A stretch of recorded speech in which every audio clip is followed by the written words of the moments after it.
Hello everyone, এটা আমার ইউটিউবে ফার্স্ট টাইম ভিডিও।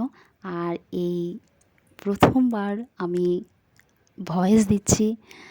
আশা করি তোমরা বুঝতেই পারছো। আমার গলাটাও কেঁপে যাচ্ছে, মানে একটু ভয়ও করছে। আমি ইন্টেরিয়ার ডিজাইনিং প্রফেশনে রয়েছে, আর সেই সূত্রে আমার দীঘাতে যাওয়া।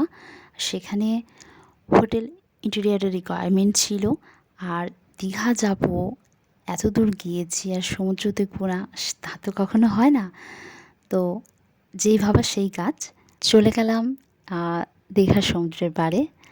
সত্যি সেখানে সেদিন এত ভালো লেগেছিল, সেই ঠান্ডা হাওয়া, এই সমুদ্রের স্রোত, ঢেউ, এক নিমেষে যত ক্লান্তি, যত মন খারাপ কোথাও যেন উধাও হয়ে গিয়েছিল।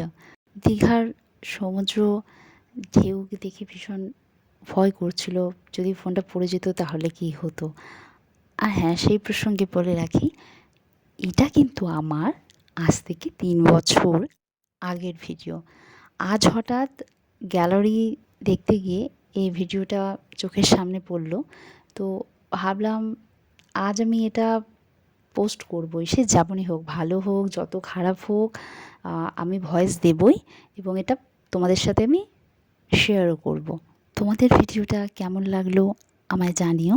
দীঘার সমুদ্রের এই ঢেউ দেখে ভীষণ ভয়ও করছিল, কারণ আমি সাঁতার জানি না। তবে এতটাও খারাপও লাগছিল না, জল ভালোই লাগে।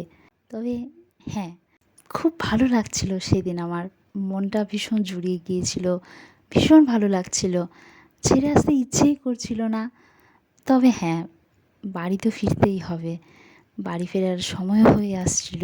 তারপর দীঘার সমুদ্র সৈকতকে টাটা বাই বাই জানিয়ে আমি বাড়ি ফেরার পথে রওনা দিলাম। যেতে যেতে বাড়ি ফেরার পথে ভাবছিলাম কতটুকুই আর সমুদ্রকে অনুভব করতে পারলাম, দেখতে পারলাম। আবারও যদি কখনো সময় বা সুযোগ পাই, তবে অবশ্যই আমি আবার দীঘা আসব, ইচ্ছে রয়েছে। তো আজকের ভিডিওটা এতটাই। তোমাদের এই ভিডিওটা কেমন লাগলো তা কমেন্ট করে জানিও আমায়। যদি ভালো লাগে তাহলে লাইক আর শেয়ার অবশ্যই করে দিও। তো আজকের জন্য টাটা।